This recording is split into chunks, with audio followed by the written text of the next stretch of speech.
तो हम इस ट्यूटोरियल में देखेंगे कि क्वांटम जीआईएस के साथ जियो रेफरेंसिंग कैसे की जाती है। क्वांटम जीआईएस जियो रेफरेंसिंग शुरू करने के लिए क्वांटम जीआईएस को एज यूजुअल हमको ओपन करना पड़ता है। इसमें QGIS टिप्स की विंडो दिखती है, इसको ओके करके बंद कर देंगे। ये हमारा क्वांटम जीआईएस का इंटरफेस है। इसका बेसिक इंटरफेस और इसके जो बेसिक जो और बातें हैं वो दूसरे ट्यूटोरियल में अवेलेबल हैं, उसमें देखेंगे। हम इस ट्यूटोरियल में केवल ये देखेंगे कि जियो रेफरेंसिंग कैसे की जाती है। क्वांटम जीआईएस के वर्तमान जो इसका वर्जन है QGIS 2.0 सीरीज़ है, उसमें 2.0.1, 2.0.2, 2.0.3 जो भी लेटेस्ट वर्जन है उसके अकॉर्डिंग आपका यहाँ पे दिखता रहेगा। क्वांटम जीआईएस 2.0 जो लेटेस्ट वर्जन सीरीज़ है उसके अंदर ये जो ऊपर मेनू है, इनमें रास्टर मेनू के अंतर्गत आपको जियो रेफरेंसर एक आइकन दिखेगा। रास्टर जियो रेफरेंसर। तो जियो रेफरेंसर जब हम इस पर क्लिक करेंगे तो एक अलग से एक विंडो खुल जाती है जो कि जियो रेफरेंसर विंडो कहलाती है।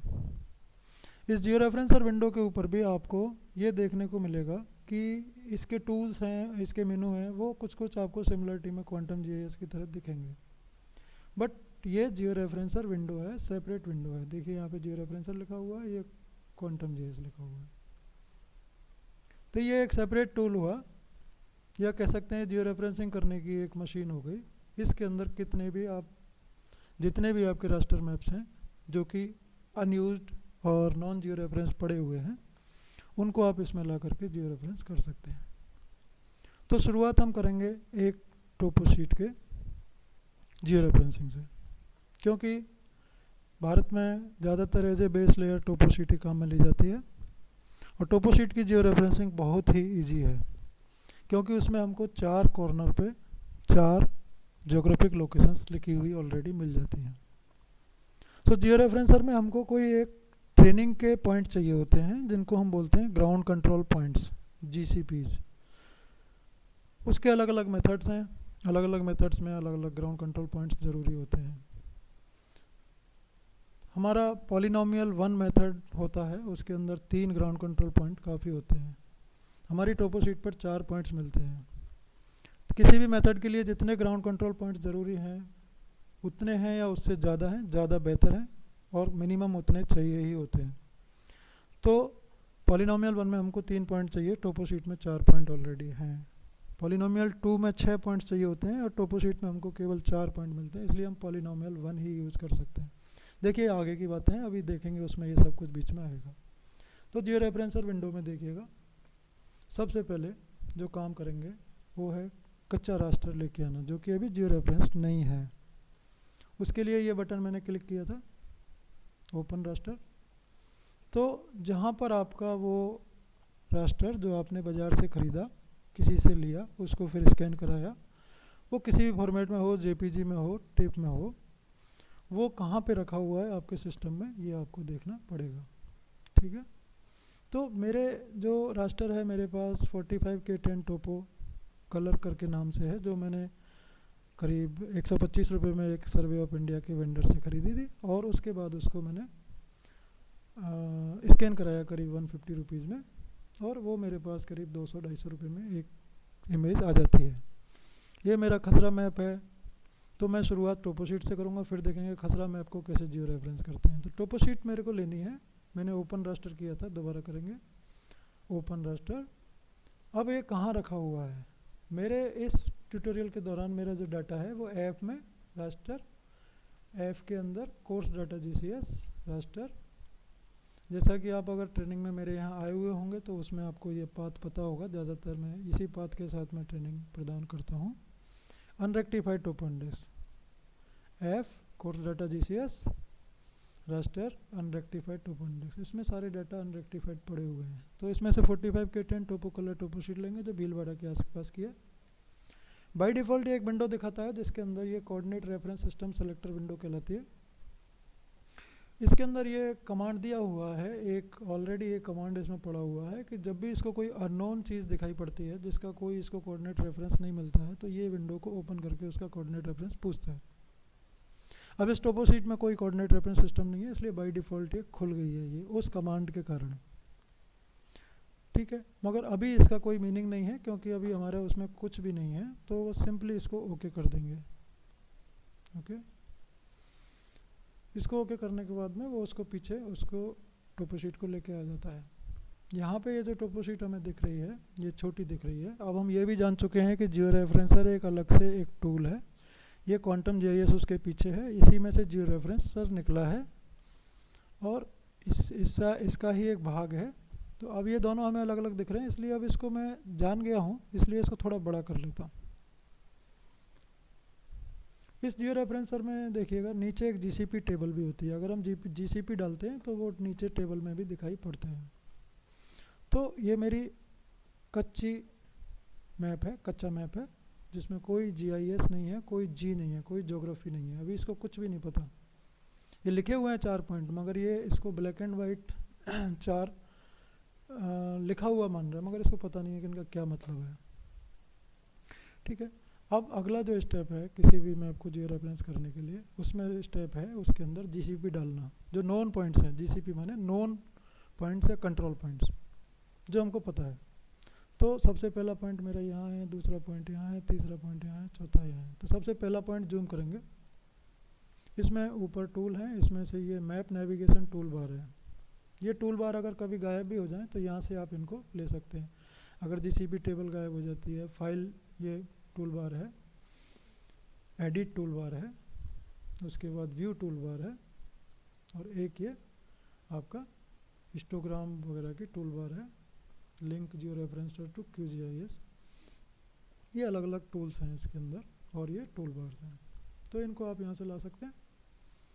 ठीक है, तो इस मैं व्यू टूल बार जो है इसके अंदर ये 4-5 टूल्स हैं, पैन है, जूम है, जूम आउट है। तो जूम हम लेंगे और इसका एक कोना जूम करेंगे। अगर आप बॉक्स जूम कर सकते हैं तो क्लिक जूम मत करिएगा, फिर आप बॉक्स जूम करिएगा। जिन लोगों को बॉक्स बनाने का अभ्यास नहीं है वो क्लिक जूम करेंगे। इसको ऑप्टिमम जूम लेवल पर हम जूम कर लेंगे ताकि हमको वो पॉइंट दिखाई पड़ता रहे, कि वो उसका क्रॉसिंग पॉइंट्स हमको अच्छे से दिखे, और जो हमें दिख रहा है ये भी दिख जाए। जितना अच्छा जूम करेंगे उतनी अच्छी बात है, मगर ज़्यादा जूम करने में वो पॉइंट्स वहाँ से दिखेंगे नहीं। ठीक है, तो पहला पॉइंट मैंने जूम किया, मेरा पॉइंट असल में यहाँ है, मेरा पॉइंट असल में यहाँ है। इस पॉइंट को मार्क करने के लिए अब दूसरा स्टेप में लेता हूँ, यहाँ से ऐड पॉइंट, ये टूल है उसका ऐड पॉइंट। इसको जैसे ही क्लिक करूँगा, अभी मेरा कर्सर देखिए इस तरीके का है, इसको क्लिक करूँगा तो कर्सर प्लस के निशान में बदल जाता है, it will convert into A plus sign. ठीक है, इसको ठीक इसकी क्रॉसिंग पे रख करके इसको कर्सर को अच्छे से, जितना अच्छा इस क्रॉसिंग पे रखेंगे उतनी अच्छी इसकी एक्यूरेसी बनेगी। क्रॉसिंग पे रख के इसको क्लिक करेंगे, लेफ़्ट क्लिक, तो ये उस पॉइंट के, इस पॉइंट के एक्स और वाई या ईस्ट और नॉर्थ मांगेगा।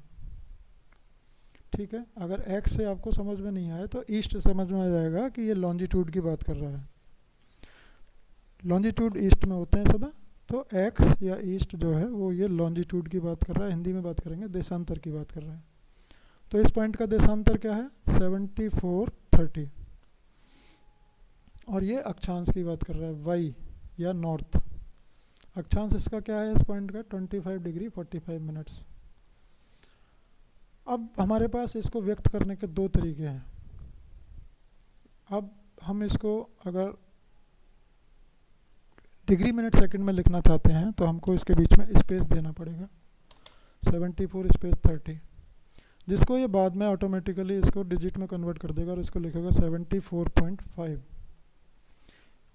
ये टोपोशीट के केस में तो हम इसको 74.5 अभी कर देंगे, मगर कभी कभी जो हमारी जीपीएस की रीडिंग्स होती हैं या डीजीपीएस की रीडिंग्स होती हैं वो इस तरीके से इतनी सरल नहीं होती हैं। तो उस केस में हम 74 डिग्री मान लीजिए, किसी जगह की रीडिंग है 74 डिग्री 5 मिनट 15 सेकंड, तो इतनी कठिन रीडिंग को आप ऑटोमेटिकली डिजिट्स में कन्वर्ट नहीं कर सकते। तो उसके लिए अगर आप 2 डिजिट डिग्री के लिए छोड़ेंगे, 2 डिजिट मिनट के लिए छोड़ेंगे, 2 डिजिट सेकंड के लिए छोड़ेंगे और बीच में एक एक स्पेस देंगे, तो क्वांटम जेएस को ऑटोमेटिकली अपने सिस्टम में कन्वर्ट कर लेता है डिग्री डेसिमल में। तो ये हमारे लिए एक सहूलियत है। If you know A direct value you can put 74.5 also, आप 74.50 भी लिख सकते हैं। मगर मेरे पास यहाँ पर अभी कन्वर्ट करने के लिए अभी टाइम भी नहीं है और मिस्टेक होने की संभावना है, तो मैं इसका यूज़ करता हूँ, इसके फंक्शन का, और स्पेस दे करके 74 डिग्री मिनट और सेकंड में ही लिखता हूँ स्पेस दे दे के। अब टैब बटन भी दबा सकते हैं या कर्सर से यहाँ लेके आ सकते हैं। वाई नॉर्थ के अंदर 25 स्पेस 45 स्पेस आप जानते हैं, ये स्पेस का एक बार रहता है बीच में, उसको अगर दबाएंगे तो एक स्पेस बनाएगा। तो 25 स्पेस 45 इनको ऑटोमेटिकली ये 25.75 74.5 में कन्वर्ट कर लेगा आपके लिए। आपको उसकी चिंता नहीं करनी है। एंटर कर दीजिए या ओके कर दीजिए। ओके किया, इसने यहाँ पे एक डॉटेड रेड पॉइंट दिखा दिया और इसकी वैल्यूज यहाँ दिखा दी। यहाँ पे ये मैप के इसके जो कैनवास के सापेक्ष जो इसकी वैल्यूज़ हैं एक्स और वाई की, वाई यहाँ से ये अपर लेफ्ट कॉर्नर को 0 0 मान के यहाँ से वाई मानता है इसका, और इस तरफ प्लस में एक्स मानता है, ये रखता है। और जो एक्चुअल जो हमने इसको वैल्यू दिए हैं कोऑर्डिनेट्स के अंदर लैटिट्यूड लॉन्जिट्यूड के रूप में, वो इसने ऑटोमेटिक कन्वर्ट करके यहाँ पे रख ली। तो ये जीसीपी टेबल में आ गया। इन केस ये मेरा पॉइंट थोड़ा गलत मार्क हो गया, एक तो तरीका है कि इसकी लोकेशन गलत हो गई, एक ये है कि इसकी रीडिंग ही मैंने गलत एंटर कर दी। तो अगर आपकी लोकेशन गलत हो गई है तो देयर इज़ ए वे, उसके लिए एक रास्ता है। मूव जीसीपी पॉइंट क्लिक करेंगे और ठीक पॉइंट के ऊपर आप अपना कर्सर रख के इसको कहीं भी पुट कर सकते हैं। मान लीजिए सबसे पहले मेरा यहाँ पॉइंट पड़ गया, ये वैल्यूज़ थी, इसको मैंने यहाँ से खिसकाया और इसकी करेक्ट जगह पे लगा दिया। यहाँ पे देखिए आप ये खिसकेंगे SRC-X और SRC-Y, क्योंकि ये मैप के सापेक्ष है और जो हमने वैल्यू डाली है वो वही रहेगी। तो इसको मूव जीसीपी। इन केस अगर ये मेरा पॉइंट ही गलत पड़ गया, तो ये स्पेस मैंने नहीं दिया, गलती से स्पेस नहीं दिया, तो 7450 हो गया ये। तो ये मेरे को डिलीट करना पड़ेगा। डिलीट करने के 2 तरीके हैं। ये आपके जीसीपी टेबल में रो में इसके ऊपर क्लिक करके राइट क्लिक रिमूव भी कर सकते हैं, या आप यहाँ से टूल में से लेकर के, ये आपका टूल है डिलीट पॉइंट, इसको यहाँ से क्लिक करेंगे, क्लिक कर दिया तो आपका जीसीपी टेबल में से भी वो रो हट जाती है। ठीक है, फिर से ऐड पॉइंट करेंगे, ऐड पॉइंट लिया और इसके ठीक क्रॉसिंग पॉइंट पे उसको क्लिक किया। थोड़ा हम उसको इधर उधर खिसका सकते हैं। एंटर मैप कोऑर्डिनेट्स जो विंडो आई है, हमारे पर्पज़ ये होना चाहिए कि हमें ये अच्छे से दिखे और पॉइंट भी दिखे कि पॉइंट कहाँ जाके गिरा अच्छे से। तो क्योंकि ये डिग्री मिनट सेकंड में, इसलिए मैं इसको स्पेस दे के लिखूँगा 74 स्पेस 30 टैब 25 स्पेस 45 एंटर। ये मेरा पॉइंट बन गया। अब दूसरा पॉइंट पे मैं जाऊँगा। दूसरे पॉइंट पे जाने से पहले मैं इसको, ये मेरा टूल है जूम टू लेयर, ये एक पॉपअप दिखाता है जो उसके टूल के बारे में बताता है। अगर आप गलती से दूसरा टूल ले रहे हैं तो आपको भूल गए हैं कि जूम टू लेयर कौन सा है, तो आप उसके ऊपर ज़रा सा कर्सर रखेंगे तो उसको दिखाएगा। तो ये टूल मैं लूँगा तो जूम टू लेयर का मतलब है कि ये इसको फुल एक्सटेंट में जूम कर देगा, ताकि मैं डायरेक्टली सेकंड पॉइंट पे पहुँच सकूँ। डायरेक्टली सेकंड पॉइंट पे मैं जूम इन करेंगे, इसको दूसरे पॉइंट को जूम करेंगे, बॉक्स जूम करेंगे, क्लिक जूम भी कर सकते हैं, स्क्रॉल करके जूम आउट भी कर सकते हैं। सामने की तरफ स्क्रॉल करेंगे तो जूम हो जाएगा और पीछे की तरफ स्क्रॉल करेंगे तो जूम आउट हो जाएगा। क्लिक करेंगे तो उसको डबल उसको दे रखा है, उसकी जो मानक दे रखा है अंदर, तो उसका डबल जूम करता चलता है एक एक क्लिक में, है ना। जूम आउट के लिए भी आप ले सकते हैं, जूम आउट कर सकते हैं। अगर आप बॉक्स जूम का अभ्यास कर लें तो you can make optimum zoom level, इसमें जूम इन करके जल्दी से कर सकते हैं। तो अभी मेरा ऑप्टिमम जूम लेवल का मतलब क्या हुआ, अधिकतम वो जूम लेवल जिस पर मेरे को ये वैल्यूज़ भी दिखाई पड़े और अपना पॉइंट भी दिखाई पड़े, और अधिकतम जूम भी हो जाए वो जितना अधिकतम हो सके, ताकि मैं अच्छे से यहाँ पे कर्सर पॉइंट डाल सकूँ। तो दूसरा फिर से स्टेप रिपीट करेंगे, ऐड पॉइंट, और यहाँ पे कर्सर को ठीक इसके क्रॉसिंग के सेंटर में रख करके फिर से क्लिक कर देंगे, लेफ़्ट क्लिक, अब मेरी दो वैल्यू कौन कौन सी हैं, जिसको इस साइड में ले लेंगे। पॉइंट दिखना ज़रूरी नहीं है क्योंकि बाद में भी देखा जा सकता है, वो वैल्यू दिखना ज़रूरी है। 74 स्पेस 45, एक्स और ईस्ट इज़ ऑलवेज लॉन्जिट्यूड, ये ध्यान रखने की बात है। और वाई या नॉर्थ इज़ ऑलवेज लैटिट्यूड। आप रट लें, लिख लें, देख लें, देखने से भी समझ में आ जाता है। अगर नहीं, अगर इसमें गलती हुई या स्पेस देने में गलती हुई तो सब कुछ उल्टा पुल्टा हो सकता है। तो ये पॉइंट हुआ 74 स्पेस 45, 25 स्पेस 40, ये नॉन पॉइंट है, मेरे पास 4 नॉन पॉइंट्स हैं इसमें। ये दूसरा पॉइंट आ गया, उसको उसने ऑटोमेटिकली कन्वर्ट कर लिया। पहले वाले को आईडी 0 दी, दूसरे को 1 दी, 0 से शुरू करता है ये। इसमें आप चाहें तो ये आईडी और ये वैल्यू, ये दोनों आप यहाँ पे भी एक बॉक्स में देख सकते हैं, ठीक है। इसमें व्यू के अंदर जो है आपका settings, configure georeferencer, not view, इसके अंदर शो आईडी, शो कोऑर्डिनेट्स, अगर ये पॉइंट टिप्स आप करेंगे सेटिंग्स, कॉन्फ़िगर जियो रेफरेंसर, शो आईडी, शो कोऑर्डिनेट्स, तो इसको ओके कर देंगे तो ये आपको देखने लगेगा। बट इसको देखने से कोई ख़ास मीनिंग है नहीं, आपको इसकी आईडी पता लग जाएगी, ये बढ़िया बात है। बाकी वैल्यू तो आपकी जीसीपी टेबल में भी दिख रही हैं। आप आईडी पता करना चाहें कौन सा पॉइंट कौन सा है, तो आप इसमें खाली सेटिंग्स, कॉन्फ़िगर जियो रेफरेंसर, शो कोऑर्डिनेट छोड़ दीजिए, शो आईडी रख लीजिए, ओके। तभी आपको ये आईडी दिखाता रहेगा, ताकि मान लो कोई गलत पॉइंट पड़ जाए और उसको डिलीट करना है तो आपको पता रहे कि ये वाला गलत है, इसमें मिस्टेक है और ये मैप पे यहाँ है। तो मेरा दूसरा पॉइंट हो गया। उसके बाद में इसको फिर से जूम टू लेयर, देखिए आईडी दोनों में दिखा रहा है। अब मैं बॉक्स जूम करता हूँ, आप अभ्यास करिए कि बॉक्स जूम से थोड़ा जल्दी होगा, पॉइंट जूम करने में आसानी रहेगी। तो आपका 25, 30, 74, 45, तो x is longitude always and y is latitude always, latitude is this and point is exactly here, point यहाँ पर है। तो तीसरा पॉइंट डालेंगे, ये सब सेम स्टेप्स हैं। जूम करें अपने पॉइंट्स पर, नॉन पॉइंट्स पर, और उसके क्लिक करें ऐड पॉइंट से, और जितना अच्छा आप इसकी क्रॉसिंग पर अगर इसको रखेंगे कर्सर को, जितना अच्छा रख के क्लिक करेंगे उतना अच्छा आपकी एक्यूरेसी आएगी, क्योंकि एक चद्दर को खींचने की तरह है। जितना अच्छा आप चारों कोनों को सही जगह पे पकड़ के खींचेंगे उतना अच्छा आपका फाइनल आउटपुट आएगा। 74 स्पेस 45, टैब 25 स्पेस 30, एंटर कर लीजिए, ओके कर लीजिए, जो भी आपको शूट करता है। जूम टू लेयर अगेन, फिर फोर्थ पॉइंट हम करेंगे। मेरा इसमें जो मेथड मैं अडोप्ट करूँगा that will be polynomial 1। So for polynomial 1 3 point काफ़ी हैं, मगर जितना अच्छे ज़्यादा पॉइंट लेंगे उतना अच्छा है। मेरे पास 4 पॉइंट्स हैं तो मैं उसका बेस्ट यूटिलाइजेशन करूँगा और 4 पॉइंट डालूँगा। इसका एक्स या ईस्ट हुआ 74, 30, और इसका वाई या नॉर्थ हुआ 25 degree 30 minutes. Again third point, add point, ठीक कर्सर को अच्छे से रखें, इसको थोड़ा साइड में करें ताकि वैल्यू दिखते रहें। एंटर मैप कोऑर्डिनेट्स विंडो को, 74 स्पेस 30, टैब 25 स्पेस 30, स्पेस देना ना भूलें, नहीं तो पॉइंट डिलीट करना पड़ सकता है बाद में। ये 0, 1, 2, 3 3 आईडी हो गई। इसको जूम टू लेयर किया, जीसीपी टेबल को थोड़ा ऊपर करके देखा, चारों पॉइंट हैं।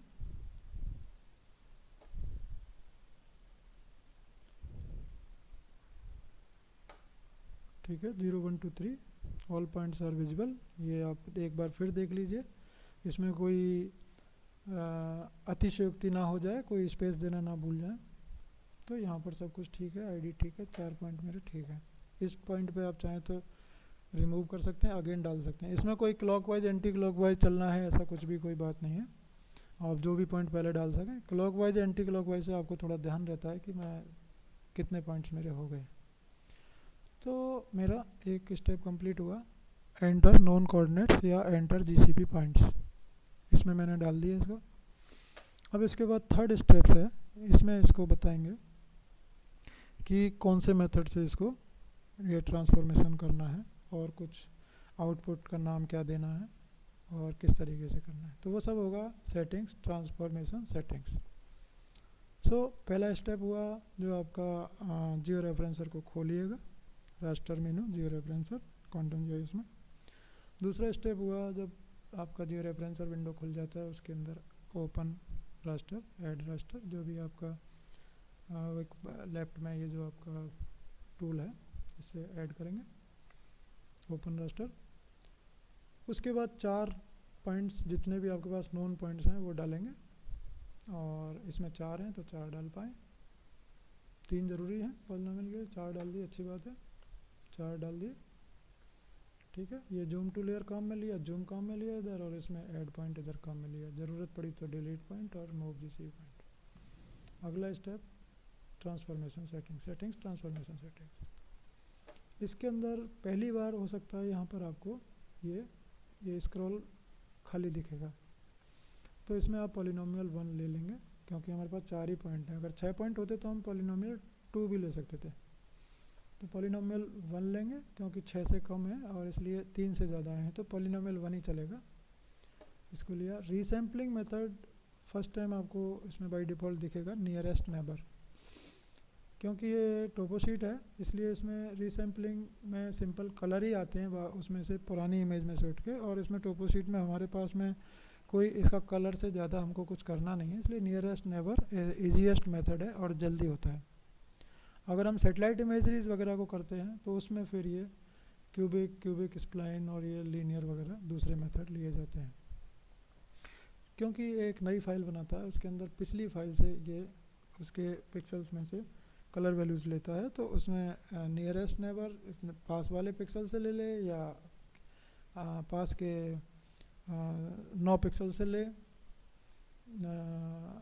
8 पिक्सल से, या फिर 16 पिक्सल से ले आसपास के, तो उसके अलग अलग इसके मेथड्स हैं। इसकी गहराई में अभी हमें नहीं जाना है। और इसमें मांगेगा ये आउटपुट रास्टर। सिंपल सी बात है, अगर हम इसको कुछ बना रहे हैं तो मूल फाइल को डिस्टर्ब नहीं करता है। क्वांटम जीआईएस या कोई भी जीआईएस सॉफ्टवेयर जब भी कोई ऑपरेशन करता है तो वो मूल फाइल को डिस्टर्ब नहीं करते हैं, जो उससे बनता है वो नया बनता है ओरिजिनल को काम में लेते हुए। तो ओरिजिनल हमारा नॉन जियो रेफरेंस्ड है, जो हमारा आउटपुट रास्टर बनेगा वो जियो रेफरेंस्ड बनेगा, उसको हम एक नाम देंगे, और इस समय पे हम उसका फॉर्मेट भी चेंज कर सकते हैं। मान लीजिए ओरिजिनल इमेज जेपीजी की थी, अभी हम उसे टिफ बना सकते हैं या जेपीजी में भी रख सकते हैं। अभी देखते हैं इसमें आउटपुट में क्या ये ऑप्शन देता है। आउटपुट रास्टर में कभी भी यहाँ पर आप कोई उसको नाम नहीं देंगे, है ना, क्योंकि ये उसको उसकी टेम्प फोल्डर में या QGIS के अपने प्रोग्राम फाइल्स वगैरह में ले जाता है। यहाँ सीधे ना दे करके उसको ये जो आपका फोल्डर दिख रहा है उस फोल्डर को आप सेलेक्ट करेंगे, और उस फोल्डर से आपको एक पाथ देता है। इन जनरल वो पाथ, इन जनरल नहीं, ऑलवेज क्वांटम जीआईएस आपको पाथ वही देता है जहाँ से आपने ओरिजिनल फाइल को लिया था। हमने ओरिजिनल फाइल इसी पाथ में से ली थी, F course data GCS raster unrectified 2.x, तो वहीं पर उसको दिखाएगा। यहाँ पर जब भी ये जियो रेफरेंसिंग करेगा, जियोटिफ उसका फॉर्मेट बनाएगा, जो कि क्वांटम जीआईएस का अपना एक फ्रेंडली फॉर्मेट है, नेटिव फॉर्मेट है। बाद में इसमें ऑप्शंस हैं, आप उसको उसके फॉर्मेट को चेंज भी कर सकते हैं। रास्टर मेनू में जाके ट्रांसलेट ऑप्शंस हैं, उसके अंदर आप चेंज कर सकते हैं फॉर्मेट्स को। But GeoTIFF is the best format in the view of quantum GIS and in my view also. So इसमें जियोटिफ में ही लेता है, तो इसको तो कोई देखने की ज़रूरत ही नहीं है, ये तो जियोटिफ बाय डिफ़ॉल्ट आ ही जाएगा। आपका जो पाथ है वो बाय डिफ़ॉल्ट वही ले लेता है जिसमें से आपने रॉ फाइल ली थी, और आपको एक ऑप्शन और देता है जो आपका फाइल का नाम था। ये हमने खोली हुई थी 45K टेंटोपो कलर .jpg, जेपीजी इसका फॉर्मेट था, ये हमने खोली थी, उसी का नाम लिख करके और उसके आगे अंडरस्कोर मॉडिफाइड लिख देता है। ये क्वांटम जीआईएस जब भी जियो रेफरेंसिंग करेगा अंडरस्कोर मॉडिफाइड लिख के हमें एक ऑप्शन देगा, हम उसे चाहें तो मिटा सकते हैं, चाहें तो उसको चला भी सकते हैं। अगर हम चाहें, अगर उसमें जाएंगे हम वापस से, तो फिर से वही मॉडिफाइड लिख के देगा। तो एक तरीके से ये हमको सुविधा प्रदान कर रहा है। तो मॉडिफाइड को तो मैं रहने देता हूँ, और मैं जनरली एक अलग से एक फ़ोल्डर बना के रखता हूँ एफ के अंदर, जिसका नाम मैं देता हूँ प्रैक। इसमें प्रैक में पहले से बहुत सारा डाटा पड़ा हुआ है, इसलिए पहले मैं प्रैक फ़ोल्डर को खाली कर लेता हूँ। कंप्यूटर ऐप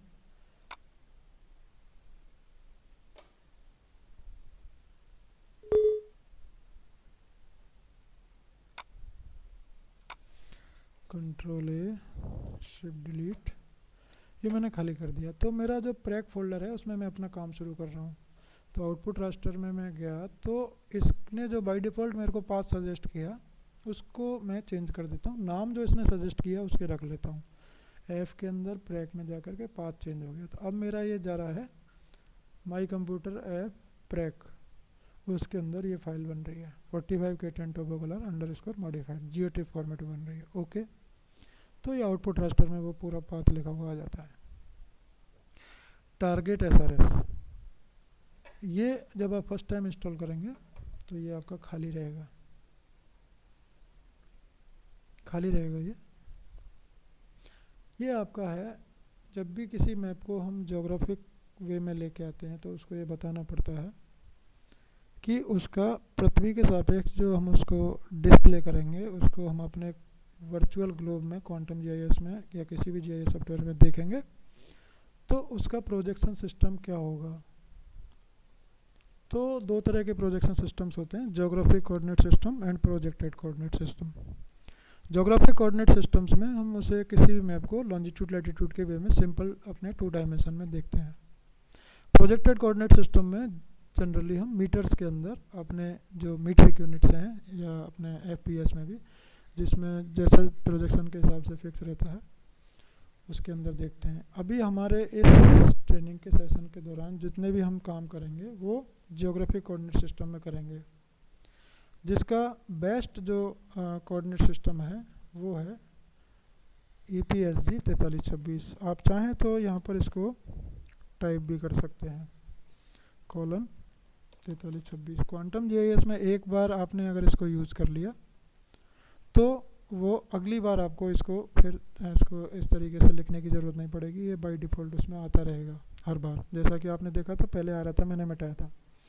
EPSG का मतलब है यूरोपियन पेट्रोलियम सर्वे ग्रुप, और उसके अंदर ये क्वांटम GIS की कोडिंग है जो PROS 4 की सेटिंग के अंदर क्वांटम GIS उसकी डेफिनेशंस हर प्रोजेक्शन सिस्टम के अपने अंदर रखता है और एक कोड देता है EPSG के अकॉर्डिंग जो होता है। तो EPSG 4326 ये एक प्रोजेक्शन सिस्टम होगा जिसके अंदर उसके जो डिस्प्ले है वो रहेगा ज्योग्राफिक कोऑर्डिनेट्स में लॉन्जिट्यूड लैटिट्यूड में, और इसके अंदर WGS 1984 WGS 84 ही बोलते हैं शॉर्ट में, वर्ल्ड जियोडेटिक सिस्टम 1984 का जो पृथ्वी के पैरामीटर्स हैं है ना, मेजर एक्सेस माइनर एक्सेस और फ्लैटनिंग वगैरह जो उसके पैरामीटर्स हैं वो डेटम ये काम में लेता है। तो अभी भारत में डेटम जो नई सर्वे ऑफ इंडिया टोपोशीट्स हैं उसमें भी डेटम WGS 1984 ही यूज़ किया जा रहा है और UTM प्रोजेक्शन सिस्टम यूज़ किया जा रहा है। इन प्रोजेक्शन सिस्टम्स को बाद में दूसरे प्रोजेक्शन सिस्टम्स में चेंज किया जा सकता है।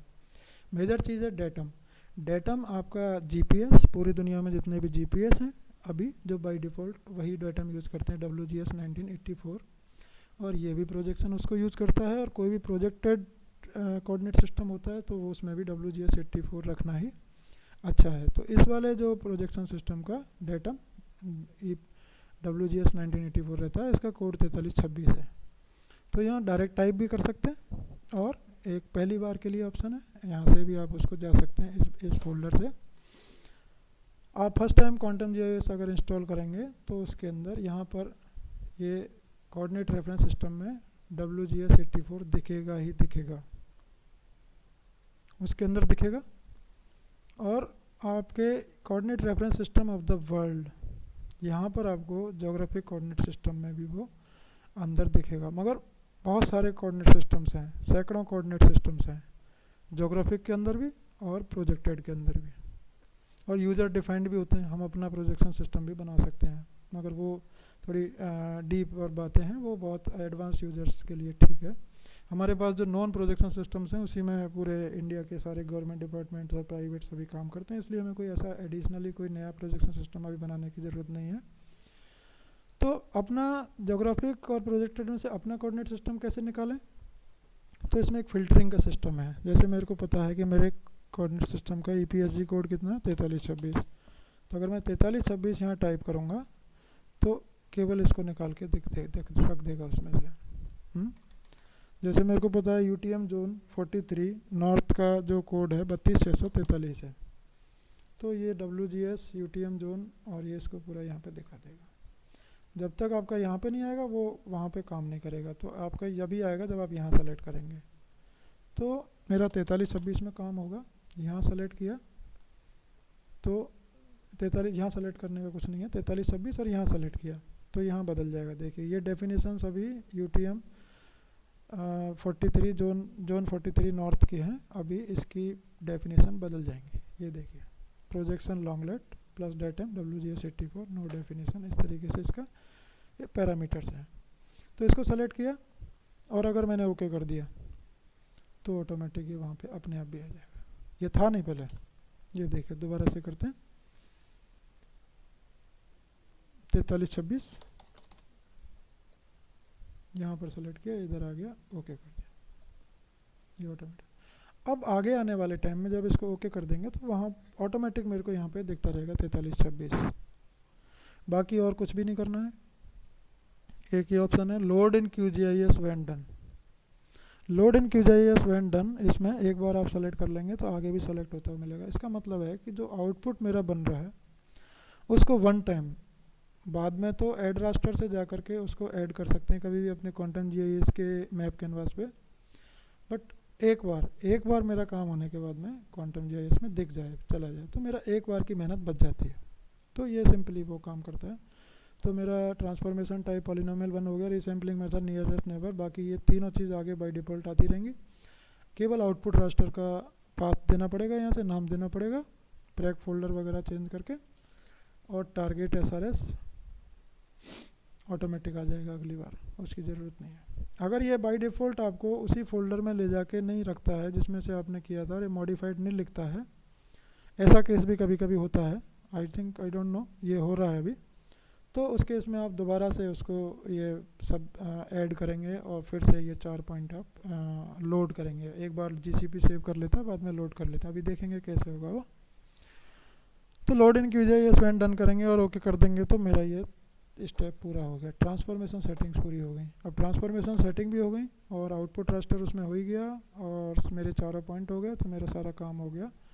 Now only one step is remaining, start geo referencing. वो इस त्रिकोण जो ग्रीन है, एक हॉरिजॉन्टल जो ट्रायंगल है उससे है, सॉलिड ग्रीन कलर का, या आप फाइल मेनू में जाके स्टार्ट जियो रेफरेंसिंग यहाँ से भी कर सकते हैं, दोनों में से जो भी आपको प्रेफरेबल हो।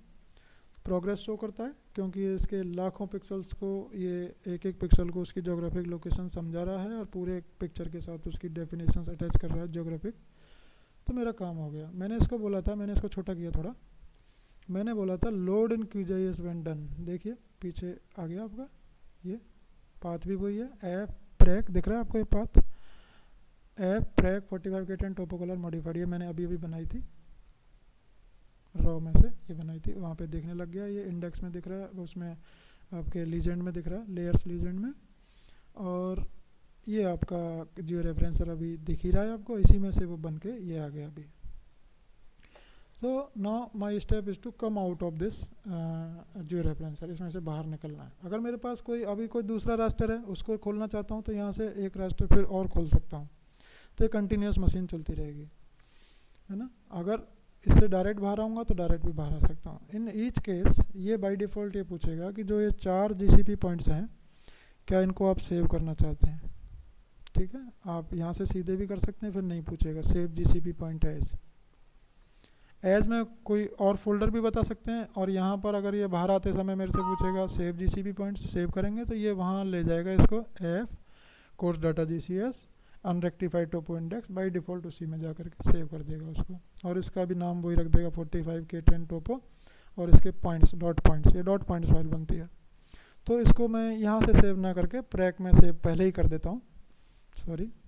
तो file save GCP points as, इसका फ़ायदा क्या है वो हम देखेंगे। एफ के अंदर, प्रैक के अंदर, ये तो वही नाम रहने देते हैं, JPG का यहाँ कोई मतलब नहीं है, बस इतना कर देते हैं 45 K10 टोपो कलर, ये GCP फाइल डॉट पॉइंट्स बनती है, सेव। अब बाहर आऊँगा तो ये मेरे से नहीं पूछेगा, ओके कर दिया। ओके क्या कर दिया, इसको क्रॉस करके हटा दिया, तो वो पॉइंट्स यहाँ से भी नहीं दिख रहे, और ये मेरा ये अपना मॉडिफाई होके ये मेरा एक रास्टर इमेज बन गया। यहाँ देखिए इसमें इसके जहाँ पे भी आपका कर्सर रहेगा वहाँ पर ये इसके लॉन्जिट्यूड लैटिट्यूड दिखाएगा। So now this topo sheet is on the globe, ये जो आपको वाइट दिख रहा है ये पृथ्वी है, इसके ऊपर ये इसकी टोपोशीट की लोकेशन है।